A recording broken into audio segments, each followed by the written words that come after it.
Hi everyone, welcome to the webinar today. Really appreciate you joining us. It is tough times we're all facing and pretty stressful, lot going on and a lot of change. And as you guys know, I was thinking about how can I help? And I thought, right, one way I can help is to run this webinar to actually get out some good tips and tricks on how to sell effectively remotely using concepts from the upcoming book that's due for release in May this year that I've got, Agile Sales in America, and it'll go global through Amazon and also Taylor and Francis. And today I'm presenting. So I'm Brad Jevons, and author of this book, Agile Sales, and I've got Boyd Rose, the product manager at Insignia, also here with me to provide practical examples and case elements to really help also. So I'll just let you say hi, Boyd. Yeah, hi guys. Yep, Boyd here. Hope you're well. Okay, guys, so it's just a short presentation, just going for half an hour. We're going to punch through. It's going to be fairly high level, but there's avenues for you to get additional data if you do want it down the track. So let's kick into it.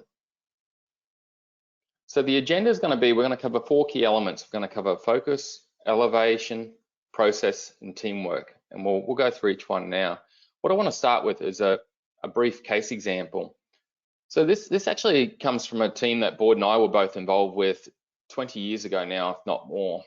Back before we had a lot of the technology we got now, this team was selling remotely and really achieved great things. You know, many years we doubled in size. You know, it was really good. And I think the key elements I'll talk to, and then I'll hand over to Boyd, was the team was focused and motivated, had a great leader. We really had a clear purpose, which was to kill our competition, I must admit, but it drove us. We elevated ourselves. I think we really took time to build trust, understand our customers, understand the person we're dealing with and their company, and we really stayed in that position of showing empathy and building trust for a long time. We had process that we followed as a team, and it was really simplified. We just broke down every barrier to make it difficult for a customer to buy and for things not to be streamlined. And ultimately, we had teamwork. You know, we huddled together all the time as a team, regularly every day. We had measures, we'd sweat constantly, lead and lag, but we also ultimately worked heavily on culture, both at work and away from work. And we also had a laugh. You know, we knew how to have a laugh and a joke and carry on to sort of build that camaraderie. Boyd, what did you find, mate? What's your reflection on that time? Yeah, thanks, Brad. Yeah, I think you nailed it with teamwork. It was a great team that we did work with, and part of that was from the leadership side. It really, our manager actually developed a great culture, and it was a winning culture. And I think with any sales team, it's always great to be a part of a winning team. I think a key to it was our focus. We're all sort of headed in the same direction. We're very diligent with what we did as well, with the way that we ran out our plans. But the main thing that I see is we celebrated every success that we had, and that was as a team, and that was just a great environment to work with, and obviously great sales environment when you're working with a winning team. So yeah, it was a great experience. Thanks, Boyd. And you know, guys, we didn't have the technology back then that we have now, so let's bring that into play. So the first element we want to talk on is focus. Focus is so critical, especially now. Always critical, but it is now. We're in crisis. There's a lot of stress, a lot of pressure. That causes people to more get distracted and drift off than actually focus a lot of the time. And so when you're dealing with a lot of noise and a lot of things, you've got to achieve focus. First ingredient to selling remotely with Agile Sales. So if you look at it, studies have found that even before Corona, only 10 to 15% of our time in sales was productive. 10 to 15%. It's also known that the world's productivity is now growing only at 1%, less than 1% year on year. That means that the next generation of ours is going to be doubly worse off. We're getting worse. Technology is not actually making us better, it's been making us worse, mainly because of distractions and noise. As a human, we need 15 minutes to get into flow and get into high performance routines. We don't get that with all the beeps and blips and emails and alerts we get nowadays. So there's some techniques when you're remote to really nail this. One is exercise before you go to work. Turn that commute or that drive time that you used to have into exercise. That dopamine hit and the adrenaline hit you get allows you to focus. The next thing that's really critical that's known is to run your normal routines of a morning. Run your normal routine and get dressed the normal way. It's known that this helps you get focused and get in the zone of work. The most critical factor then is the block time, chunk time throughout your day. So it's known that if you can, for an hour or two, block off every bleep, beep, noise, notification, and just stop them all and just focus on what you're doing and just nail that, and then switch everything on, go handle the beeps and bleeps and distractions, and then take a walk even and come back again and then block another time. That's highest performance when you're selling remotely. It's called chunking of time. So there's some initial focus tips. The next element is just understand where you deliver value and where everything else you do that's waste. So in sales, we only deliver value when we're in touch with a customer. That's the only time they perceive value in what we do.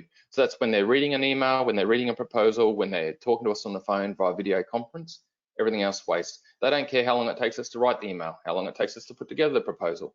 So the trick is all that other stuff is waste, and you got to think about how do I minimize it, reduce the time it takes, and also potentially what can I stop doing. I guarantee your biggest one is the bleeps, beeps, notifications, all that. If you can take control of that, you've eliminated the biggest waste to start with, and you'll be able to do more time on the phone, more time in video conferencing and all that good stuff. And then think about what's your next one and attack it. The next part of focus, which is really important, is what customers to focus on. And this has probably changed a little bit at the minute with what's happening in the market. So the Pareto principle or 80-20 rule is really important right now, and going, right, who are those industries and customers where I deliver the most value and I can get the most value in return? If you analyze who they currently are, who this top bracket is now, you could actually find you've already got some buying from you, but small amounts down in your tail. And they're your potential customers. They're the ones to attack now because you know you've got big uplift there. So if you can use the Pareto principle to really understand where you can be most successful and then look at your tail, but you've got to consider the changing environment at the minute and use some insights from that and choose your approach. Next element I'll talk about is defining the personas you can be most successful within those companies. So it's not companies that buy from you, it's the people within them. And out of Agile comes this concept of a persona map, extremely powerful for deeply understanding different decision makers by way of emotion, but also the value side of things that they look for. And this is the most powerful technique to be able to really become that chameleon, tailor yourself to the different personas, but also understand that there can be about 6 decision makers in any deal, and you got to deal with these different people. Boyd, you actually developed Bob here, and mate, I'll just hand over to you and how you found this good and how it worked for you. Yeah, so this is a persona of a customer or my target when I'm out selling, and this is a live example of my Bob, my persona that I'm focused on. The way that we actually came up with it was I evaluated my sales in the past 4 or 5 years. I then looked at my big wins, and I looked at any common traits with those big wins, and it became quite evident that they were very similar in a lot of ways. So what we did is define what those similarities were. So whether it be, you know,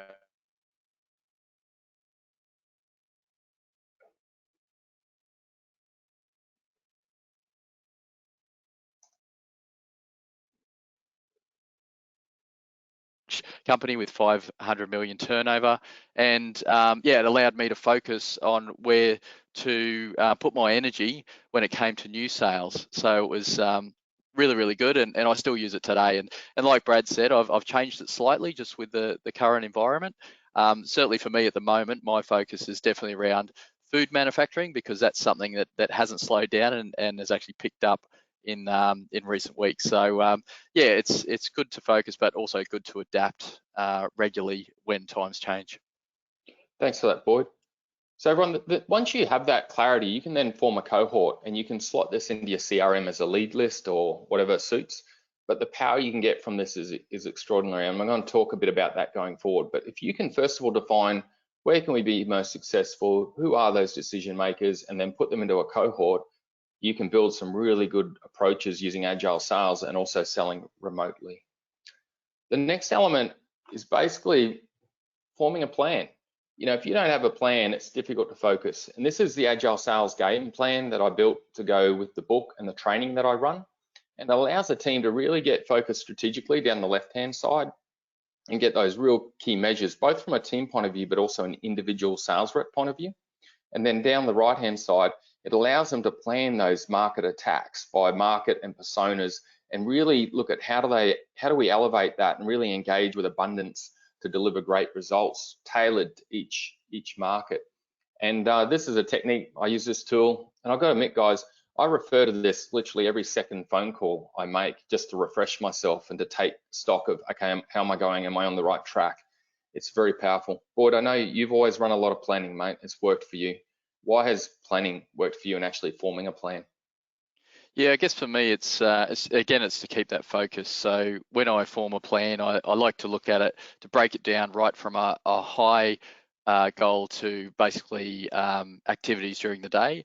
And I couldn't operate without it, to be honest. So yeah, I'm very diligent with actually making sure that I break down my plan to look at measures, so leading and trailing measures. But get it down to, you know, how many phone calls, how many meetings, that sort of thing. But if you've got that plan, you can actually see how you get to your end goal, and it's been fantastic for me. Thanks, Boyd. So guys, I'm going to move on to the next element of selling remotely with Agile Sales, which is to elevate yourself. And it's extremely important, this, especially remotely, because customers are under a lot of stress, a lot of pressure. It's easy for them to shut down and ignore you. And you really need to be able to demonstrate early that you're abundant and you've got an elevated position, or else they're just not gonna engage and stick with you. So the key element of elevation is actually, and building that position with a customer, is actually trust. And I know we hear it a lot, it's a buzzword, but it is the most important. And there's three key elements of trust that basically is where we've got to focus. The first one is empathy. Empathy requires us to actually stay in that position of truly understanding someone. If someone feels that another person is showing empathy to them and truly trying to understand their position, that builds trust. The next ingredient is relatedness. If someone feels they can relate to someone and they share things in common and that what that other person is about is relevant, they'll form trust. The third ingredient is validity. Do I perceive that that other person has the technical capability, knowledge, and proven background to actually help me right now? And I'd say that those three ingredients, which ultimately build trust, is what's critical to elevation. In relation to neuroscience and the whole brain, it's so critical at the minute because humans, we have an element called confirmation bias. We will bias someone or judge someone extremely quickly. And when we're emotional and we got high levels of stress, that judgment lasts a long time because it's known that when the brain is under a lot of emotion, it will rewire itself really strongly. And so how we engage with people right now will probably create lasting perceptions in their mind and about who we are and what they think of us. So really be careful, guys. There's three levels I talk to here. So the base level of engagement is as a vendor. This is where you're engaging about product and price and you're pitching supply and you're trying to get someone to buy your product. The next level is problem solver. This is where the old need satisfaction selling. This is where you're going in and finding the need, find the pain, and pitch a product or a solution at them. The ultimate level is partner, which is where you want to get to, which partner is where, you know, you really take time to show empathy to someone and truly understand their background and history and who they are and who the organization is. But also, more importantly, is where are they going? What's their strategic direction? What are their most important measures now? What is critical? What are the challenges they perceive they're facing from a high level, you know, the CEO, C-suite level, and even their level? And then we actually are looking to engage towards that and demonstrate to them and show validity so that we can help you achieve those most important things. To do that, we need to understand ourselves. So to be able to show relatedness and actually be able to talk about what we understand they're focused on, but also showing how we are also focused in that area, we got to understand what our purpose is and what our strategic direction is as an organization and what it means to us. We need to know how we are unique, what's our points of difference, and what are they? And I find a lot of teams don't know that. They don't clearly know their points of difference and how they're valuable to a customer. And also we need to know what is the job of our products? What do our products actually do? So let me give you an example. A salesperson could sell toilet paper and hand cleaner, and it's popular at the minute. People want hand cleaner, people want toilet paper. But if you talk about it down the track, what is the purpose of that stuff? It's hygiene and sanitization. So important, the job of hygiene at the minute is extremely important. If we communicate to hygiene and we sell to hygiene now and into the future, we're selling at an elevated level. And that's so critical. And that applies to every product. People don't buy a product for the sake of the product. They buy it to do a job. They buy it because there's a purpose to what they need it to do. And then the next important part is putting it into the language of the customer. What does this mean to the customer? What language would relate to the customer? How is it important to the customer? And from that, you can form a connecting statement. A connecting statement is a statement you use to help connect throughout your sales cycle or throughout engaging with customers. And it's extremely important now, especially with being remote, that you've got a high value add elevated connecting statement. Boyd, just over to you for a brief example, mate. I know you do this well. Yeah, so I guess in my field, we sell capital equipment into manufacturing, and I could easily talk to my customers about the features and benefits of the equipment, which is important, but it is that lower level conversation. The higher level conversation that I have with customers is really about solving their problems, and particularly manufacturing in Australia is a challenging environment. They're constantly competing with overseas markets with manufacturing. So what the statement that we go in with is it's what we deem as our company why. Why are we in business? How do we help that customer? And what our statement is actually helping Australia compete. And those three words really resonate with our customers, because what it allows us to do is say, right, the ultimate goal is for us to provide you a product that's actually going to help you compete in that global market. And that really resonates with our customers, and it's helped us tremendously with differentiating ourselves from our competitors without really talking about the product at all. It's all about the understanding of the business and understanding of their challenges. And yeah, that's really worked for us. Thanks, Boyd, appreciate it. So guys, I'll move on to sales process. This is the third ingredient that's so critical, I believe, out of Agile Sales to really help in today's market of selling remotely. So sales process has been proven by multiple studies to be a key differentiator between the highest performing sales teams and the worst performing sales teams. It needs to be aligned to the customer buying journey. And if your organization hasn't done customer journey mapping and really explored your customer's buying journey and what processes could we build to really align to that, you've got a gap there. It needs to be built by the team, but led by the leaders. If it's not built by the team and led by the leaders, it won't stick. And it's extremely critical when selling remotely, because it's so easy to get off course when you're selling remotely if you don't have some form of structural process that you're really focusing on and continuously improving. It's so important that it's not just a bureaucratic process that we're holding forever, it's something we're constantly improving and building on.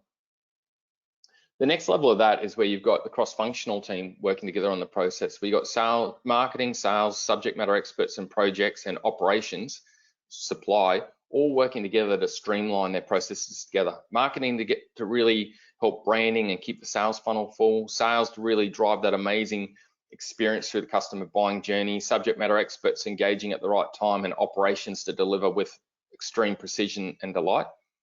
And again, it needs to be CI focused. Any process now that is focused on continuous improvement is basically what's most important to customers. Customers are seeking help from salespeople. They want salespeople that will help them achieve their goals and overcome their challenges. What's the best practice for that? It's PDCA, DMAC, Agile, those techniques. So it's extremely important. The reason for it is that if you don't have process, all you're counting on is individual brilliance. So you'll have some high performers like this boy here. Man, he built an amazing sandcastle. But that sandcastle, because it's built on sand, on a foundation that's weak, it'll crumble by the afternoon. And then will he actually be able to build it the same way again? Or was it just an individual brilliance at that moment that won him that deal and built him that great sandcastle? The other factor to think about with process is his sister over here. I don't know whether she can build a sandcastle to that same level, but if he can have a process for that and some structure to it, it gives them the ability to coach and train and develop her to get to that really high level also. So it allows you to bring your laggards and your middle masses of salespeople up to high performers. You're going to leave the rest behind if you don't have it. It'll also make onboarding weak because you haven't got best practice to onboard people to, and it makes coaching impossible because everyone's doing their own thing and there's no set structure of process to actually coach to. You can't do it. So what sales process does, it builds that strong rock bed foundation to then build everything else on and build continuous improvement into the future. Once you've got process and you've got your cohort of customers you're targeting, you've got your elevated approach, you've got your process, you can build a multi-touch point or warm-up approach, which works really well when you're selling remotely to engage people. And marketing is critical to working on this. You've got to think, how do I show empathy through to this? How do I make it relevant and relatable to the customer? And how do I build validity now? Because it's got to be abundant. And you can then basically gear through, how do I do a multi-touch point warm-up approach before I even call someone? And this can help build trust before you even look to engage someone. Boyd, I'll just hand over to you, mate. I know you've had a really good personal EDM approach. I'll just let you touch on that briefly. Yeah, so yeah, with my experience with we term it warm-up campaign is when you call up a particularly new client, 9 times out of 10 they won't have an immediate opportunity for you to work on, but it's not to say that they won't have an opportunity in the future. So what I've tried to do is actually have an email or some sort of warm-up campaign always running, so that when an opportunity does actually occur, the name of the person that they think of when that opportunity occurs is your name or my name. So that's the idea with this strategy, is that basically you can have contact with your clients in a soft approach to make sure that when an opportunity does arise, that you're the first name that they think of.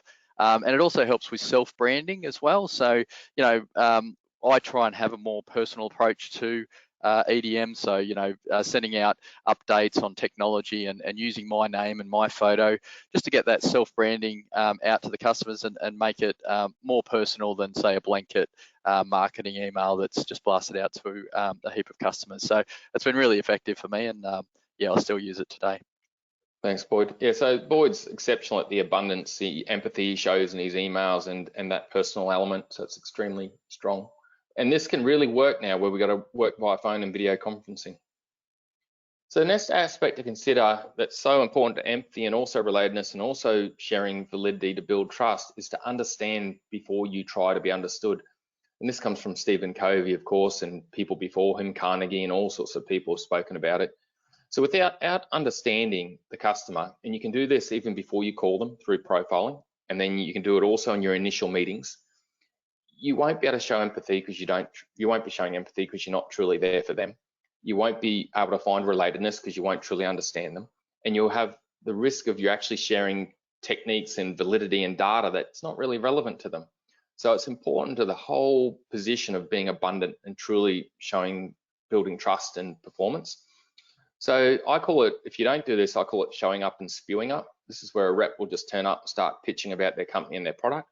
But what you do want is more that consultative, abundant approach. And it's so important now over the phone and video conferencing even more because people will just shut you down. Using technology now, video conferencing is the best because you can get that face and see their expressions. Next best is of course phone. From there it's email. Below that is text. So wherever you can, use video conferencing and then drop back to phone if you have to, because at least on phone you can hear their language. There's 3 key elements I talk about in the book Agile Sales to actually discover when you're looking to really understand them, and that is their background, their direction, where they're going for the future, and their challenges. And there's 2 parts to that. There's one, understanding that for the person, because the person will have their own background, challenges, direction, or that decision maker. But it's also then for the company, the organization, to understand this. And this is sort of the power. If you can gain this knowledge through profiling before you call them, and we've got the technology to do that now, LinkedIn, Facebook, Instagram, websites, all sorts. And also during your initial meetings, you'll really gain amazing data, but you'll also build extremely strong trust, especially if you're skilled at empathic listening. Once you've then got the data and you've been through this, of course, you might have to do that research with 6 or more decision makers. You're then in a position where you can be understood. And it's important to consider technology here. The more you can be using video conferencing and gathering all those decision makers together and presenting in a way that suits them, use their video conferencing system, whatever, Zoom or Teams or whatever they are most used to, and present to them in the way that suits. Do they prefer PowerPoint? Do they prefer just a conversation? What suits? And then the final element I talk about in the Agile Sales book is commercial storytelling. Commercial storytelling, storytelling is an extremely powerful technique to learn. And this technique is about focusing the conversation on what's most important to them, but also in a way that is leaning to your point of difference. And in that focus, you're looking to describe their current state and how you truly understand that. The future aspect is about creating a story, a picture, make it vivid of the future you could help them achieve, and bring in data and stories and case examples and really build that for them. The more you can make that to be vivid, the more that is talking to their mind and the way their minds most want to be spoken to.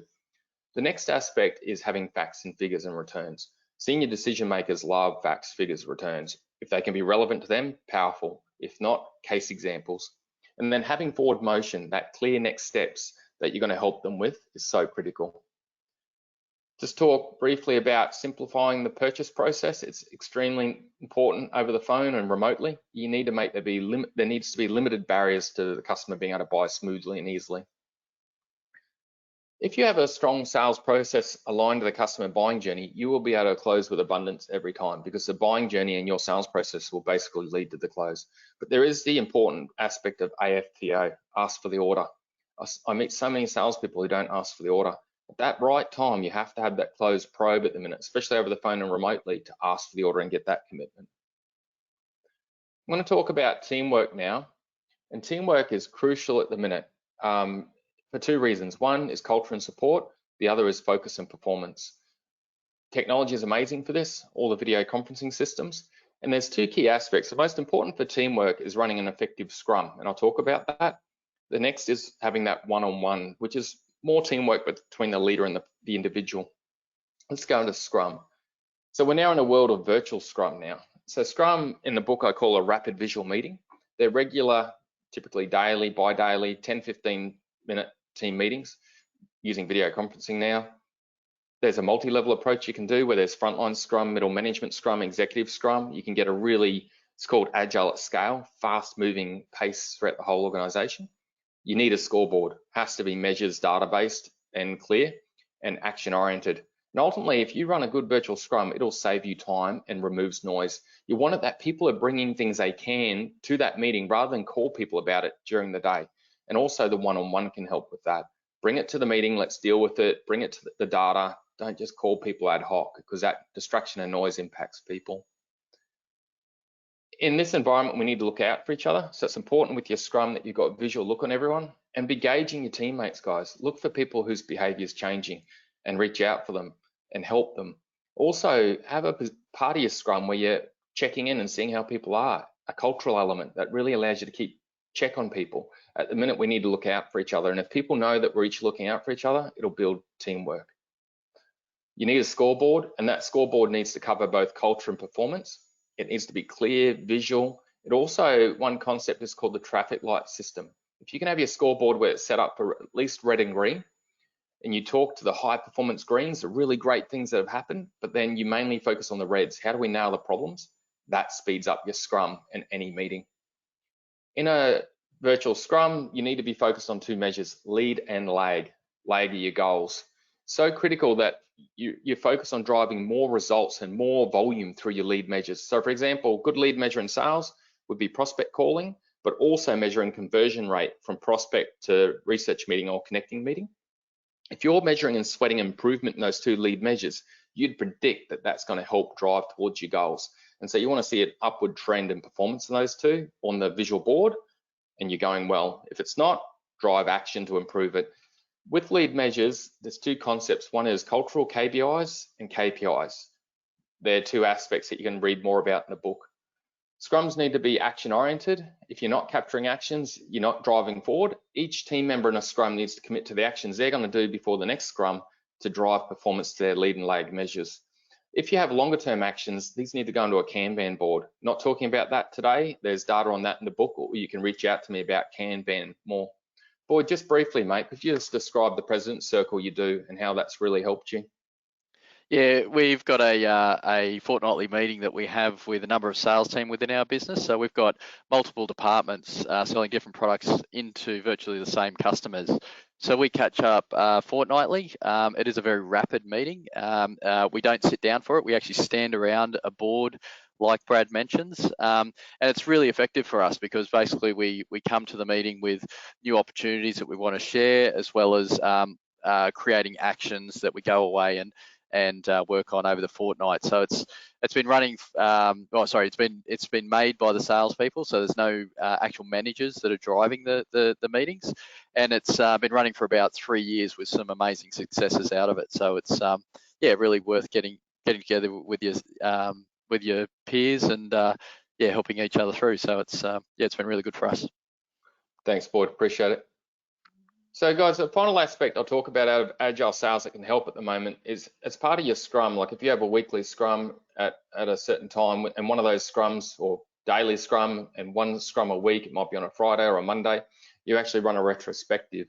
A retrospective is just retrospectively looking at the last few days or the last week and going, what has performed well in our processes and our culture? What do we need to keep doing, stop doing, and what are the critical things we improve over the next week? And this really starts to drive continuous improvement in process within sales. It's called a retro in Agile. One of the meetings is a retro meeting, and it just basically drives performance and continuous improvement and really starts amping and creating that agility in how you work. It needs to be customer focused. So when you run a retrospective, you need to be thinking from the customer's perspective heavily. Guys, basically that's the end of the webinar.